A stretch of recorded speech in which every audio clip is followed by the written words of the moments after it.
আসসালামু আলাইকুম। অষ্টম শ্রেণীর শিক্ষার্থীবৃন্দ, তোমাদের সকলকে আমার চ্যানেলে স্বাগতম জানাচ্ছি। আজ তোমাদের গণিত বইয়ের অনুশীলনী 2.2 এর নমুনা প্রশ্নের বহু নির্বাচনী প্রশ্ন অঙ্কগুলো সমাধান করব। তোমরা যারা আমার চ্যানেলটি সাবস্ক্রাইব করনি তারা সাবস্ক্রাইব করে আমার চ্যানেলের সাথে থেকো। আমার এই ভিডিও নিয়ে তোমাদের কোনো মতামত থাকলে কমেন্টসের মাধ্যমে জানাতে পারো। চলো বহু নির্বাচনী প্রশ্নের অঙ্কগুলো সমাধান করি। এখানে প্রতিটি প্রশ্নের পাশে 4টি করে উত্তর দেওয়া আছে। সঠিক উত্তরটি আমরা নির্ণয় করব। 1 নম্বর প্রশ্ন, 1050 টাকার শতকরা 8 নিচের কোনটি? অঙ্কটি সমাধান করি। 1050 টাকার শতকরা 8 সমান লিখতে পারি 1050 গুণন 8। শতকরার জন্য 100 দিয়ে 8কে ভাগ দিব। এখন এই 0 আর 0 কাটা যায়, 5 দিয়ে 10কে ভাগ যায়, 5 দুগুণে 10, 5 দিয়ে 105কে ভাগ যায়, 5 দুগুণে 10, 5 কে 5, 2 দিয়ে 8কে ভাগ যায়, 4 দুগুণে 8, 21 আর 4-এ গুণ করি, 4 কে 4, 4 দুগুণে 8।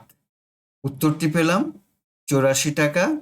তাহলে 1050 টাকার শতকরা 8 হলো 84 টাকা। সঠিক উত্তর গ। 2 নম্বর অঙ্ক, টাকায় 5টি দরে ক্রয় করে 4টি দরে বিক্রয় করলে শতকরা কত লাভ বা ক্ষতি হবে? চলো অঙ্কটি সমাধান করে সঠিক উত্তরটি নির্ণয় করি। টাকায় 5টি ক্রয় করে, অর্থাৎ 1 টাকায় ক্রয় করে 5টি। 5টির ক্রয় মূল্য 1 টাকা হলে 1টির ক্রয় মূল্য কত? আমরা লিখি 5টির ক্রয় মূল্য 1 টাকা। সুতরাং 1টির ক্রয় মূল্য 5/1 টাকা। আবার টাকায় 4টি বিক্রয় করে, অর্থাৎ 4টির বিক্রয় মূল্য 1 টাকা। সুতরাং 1টির বিক্রয় মূল্য হবে 4-এর 1 টাকা। এখানে 1টির ক্রয় মূল্য 5/1 টাকা এবং 1টির বিক্রয় মূল্য 4/1 টাকা। এখন 5/1 বড় না 4/1 বড়? 1 হলো লব এবং 5 হলো হর। আমরা জানি ভগ্নাংশগুলোর লব যদি সমান হয়, অর্থাৎ একই হয়, তাহলে যেই ভগ্নাংশের হর ছোট সেই ভগ্নাংশটি বড়। তাহলে এখানে 4/1 ভগ্নাংশটি বড়, অর্থাৎ ক্রয় মূল্যের চেয়ে বিক্রয় মূল্য বড়। আবার এইভাবেও আমরা দেখতে পারি, 5 দিয়ে 1কে ভাগ করি, 0.0, 5 দুগুণে 10। আবার 4 দিয়ে 1কে ভাগ করি, দশমিক দিয়ে 0 আনি, 4 দুগুণে 8, 10-এর থেকে 8 বিয়োগ দিলে 2। আবার দশমিকের জন্য 0 আনি, তাহলে 4×5 = 20। 0.20-এর চেয়ে 0.25 বড়। তাহলে আমরা বলতে পারি যে আমাদের লাভ হয়েছে। সুতরাং লাভ সমান বিক্রয় মূল্য বিয়োগ ক্রয় মূল্য। বিক্রয় মূল্য হলো 0.25 এবং ক্রয় মূল্য হলো 0.20। বিয়োগ করলে হয় 0.05। আমাদের ক্রয় মূল্য ছিল 0.20। তাহলে 0.20 টাকায় লাভ হয় 0.05 টাকা। সুতরাং 1 টাকায় লাভ হয় 0.20 ভাগ 0.05 টাকা। সুতরাং যেহেতু শতকরা বলেছে, তাই 100 টাকায় লাভ হয় 0.05 গুণন 100 ভাগ 0.20। এখন কাটাকাটি করি। এই দশমিক উঠে যাবে। 5 দিয়ে 20কে ভাগ করি, 4 5 20। 4 দিয়ে 100কে ভাগ করি, 4 25 100 সমান শতকরা 25।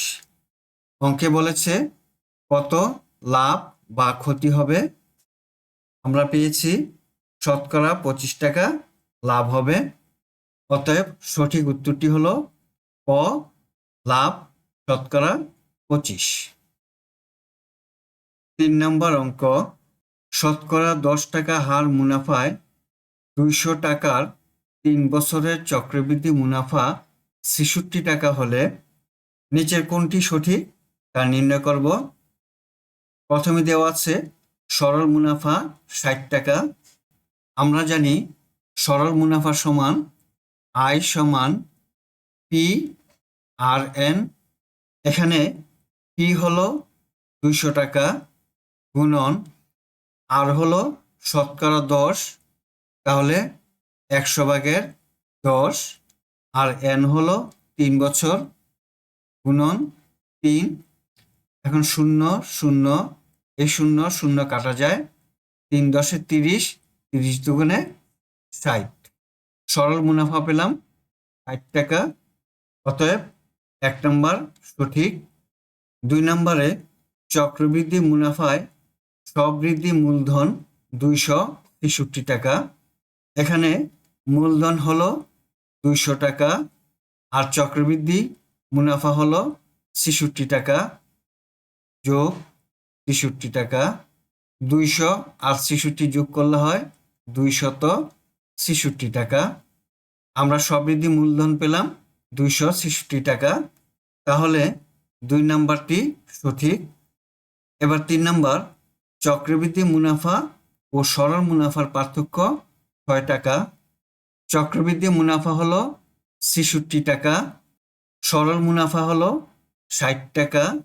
66 থেকে 60 বিয়োগ দিই, বিয়োগফল 6 টাকা। এখানে পার্থক্য দেওয়া আছে 6 টাকা, তাহলে 3 নম্বরটি সঠিক।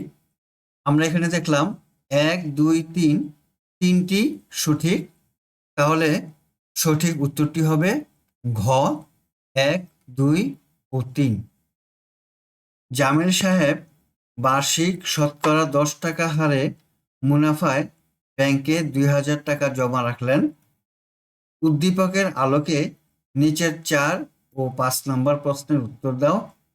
4 নম্বর অঙ্ক, সরল মুনাফায় দ্বিতীয় বছরান্তে মুনাফা আসল কত হবে? আমরা জানি সরল মুনাফা আই সমান পি আর এন।